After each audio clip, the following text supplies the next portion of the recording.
Hi everyone, my name is Donnie Lowy from Closeoutexplosion.com. I have a wholesale business in Brooklyn, New York. The next time you are in New York, you're welcome to visit my warehouse. So today I'd like to talk to you about the New York Garment District. The New York Garment District, as you may know, is an area located in Manhattan, in New York City. And basically the area comprises certain avenues, certain streets. It starts, I would say, about 29th Street and goes up to 37th Street, even up to 39th Street, from 5th Avenue, some people say from 6th Avenue, all the way to 10th Avenue. Now, there might not be an exact definition. I'm sure if you look it up online, the City of New York has its guidelines, what they consider to be the New York Garment District, but then people in the business might consider it to be, different according to where they're doing business or what kind of business they're doing. And the reason I say that is because within the New York Garment District, you're going to have many different types of wholesale showrooms. You'll have designers, you'll have retailers, you're going to have businesses that facilitate the commerce that takes place in the New York Garment District. Now, when you plan your trip to New York Garment District, there are a few things that you need to keep in mind. First of all, it's very easy to get overwhelmed. I want to tell you, myself, doing my wholesale business now for a good amount of years, when I go to New York Garment District, and even though I have an objective and I know what it is that I want to achieve when I get there, it's very easy to get overwhelmed. So number one is have an objective. You really need to be focused on what it is that you want to do. The next thing is, which can seem contradictory, but there has to be a way to find that balance, is at the same time be flexible and be open to opportunities. Because I'll tell you what happens. You'll go to the New York Garment District, and let's say you're focused on looking for brand name dresses. And that's what you need. Those, your customers, they'll look to buy those dresses. Now you're going store to store, you're going to different showrooms, you're going to to stores, you're going to offices, and in the process, let's say you're in a building and you're in the fourth floor of a building on, let's say, 32nd Street and 8th Avenue. And that's actually happened to me. I was in a building and I was looking for dresses, and then I walked by a designer and I saw he had a lot of nice shoes. I went over, I spoke to the designer, I found out what kind of shoes he sells. I spoke to him, and eventually I was able to do business. Now, here's the thing. If I had been, too rigid in my approach and had been determined to only look at dresses and not consider anything else, I would have missed an opportunity with shoes. On the other hand, you do need to be focused, because if you're just going to, follow anything and whatever catches your eye, you're going to explore, then you're not going to achieve your primary goal. And let's say in your case, it might be look for dresses, or if it's you're to look for handbags, and then you get easily distracted, you're not going to achieve what what it is you're out to do. But at the same time, you do want to be flexible, because there are going to be some really good opportunities that you're going to find, and you're only going to be able to take those advantage of those opportunities if you are set on opening yourself to those opportunities. Okay, so that's one thing. Now, another thing, when you go ahead and you do your shopping at the New York Garment District, as we're discussing, you're going to see many, many different types of vendors.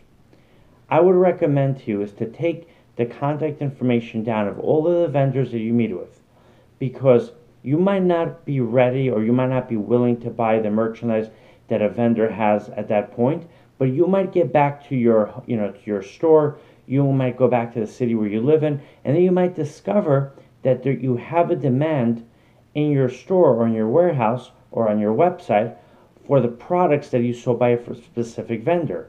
If you don't have the contact information for that vendor, you're going to miss out on an opportunity. On a positive side, if you still have the contact information for that vendor, and then you discover that your customers are actually interested in the wholesale products that vendor has for sale, you're going to be able to make money, because you're going to be able to contact that vendor and you're going to be able to buy merchandise and then to sell that merchandise to your customers.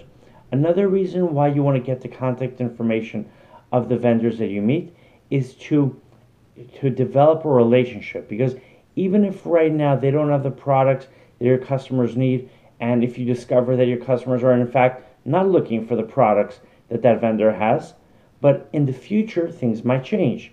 Either your customers might decide that they want those products, right? Different products come in and out of popularity at different times. So in the future, your customers might in fact want to buy the products that vendor has.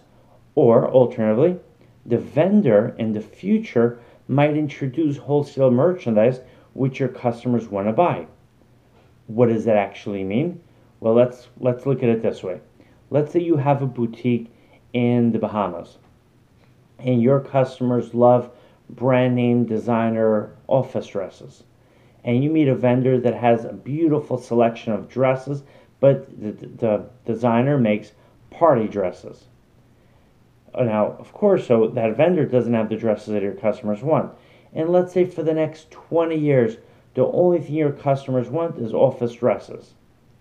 But what happens if that designer, a month from now, introduces a beautiful line of office dresses, which would be ideal for your customers? So imagine if you hadn't developed a relationship with that designer, you would have missed out on the office dresses that the designer introduced, right? And as long as you have the contact information and you have a relationship with that designer, then you're going to be able to take advantage of the office dresses that the designer introduces, because you're going to have a relationship that's going to allow you to know about the new products that the designer is introduced. Another reason you want to keep good connections with all the vendors you meet in the New York Garment District is because it's going to enable you to come up with new ideas and to spot new opportunities.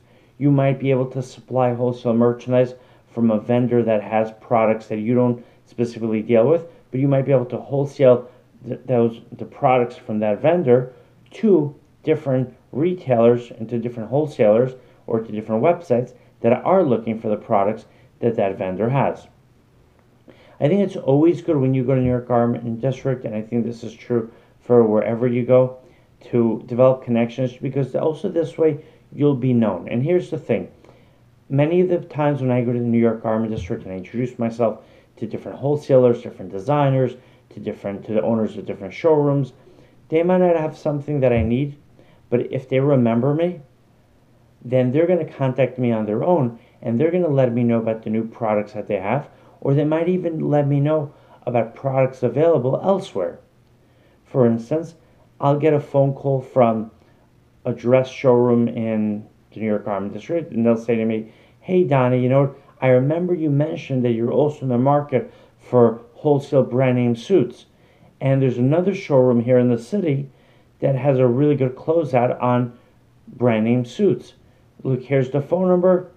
Maybe you should call them up." Now, why would they refer another vendor to me? You might think they wouldn't do it, right? Because they don't want to lose the business. Meaning, let's say I'm going to buy, I don't know what, X amount of merchandise. I'm going to buy $1,000 of merchandise.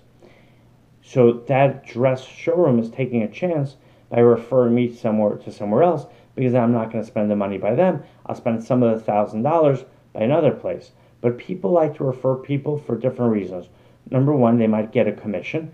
They might get a referral fee, right? If they refer me to the showroom that carries their brand name suits, and then I buy those brand name suits from that showroom, then they're going to get a commission or referral fee. And there's a separate reason. People like to create goodwill. If you do something good for someone else, it'll come back to you. Now, the big question is, when you go to New York Garment District, how do you find all of these showrooms? How do you find all these designers? So one of the ways that you do it is you go online, find a website that covers the New York Garment District. I don't remember the website by heart, but if you Google it, New York City has its own website for the Garment District. So, but if you Google that, put in New York City Garment District, I think you'll see the website pop up. You could always send me an email, and I could try to find it for you. My email address is donnylowy@closeoutexplosion.com. That's DONNYLOWY@closeoutexplosion.com, or you're welcome to give me a call as well. My phone number is on the website. Another thing you can do is you can buy a directory that'll give you sources in your garment district. Another thing you can do when you do your shopping trip is go inside, introduce yourself to different showrooms, and then ask them to refer you to other wholesalers and to other vendors that carry the type of merchandise that you want. There's also a website called manta.com. It's basically a search engine for the manufacturing business, for the wholesale business. It's a business-to-business search engine, and you can put in different vendors that you're looking for. You'll get a list of different wholesalers or designers that operate in the New York Garment District. So there are many ways to go about it, but you really have to be in it. So what I would recommend is take the trip, walk around, and see what opportunities present themselves, and get ready to take advantage of those opportunities. The next time you are in New York, you're welcome to visit my warehouse. My website is closeoutexplosion.com. I hope you enjoy this video. Have a great day.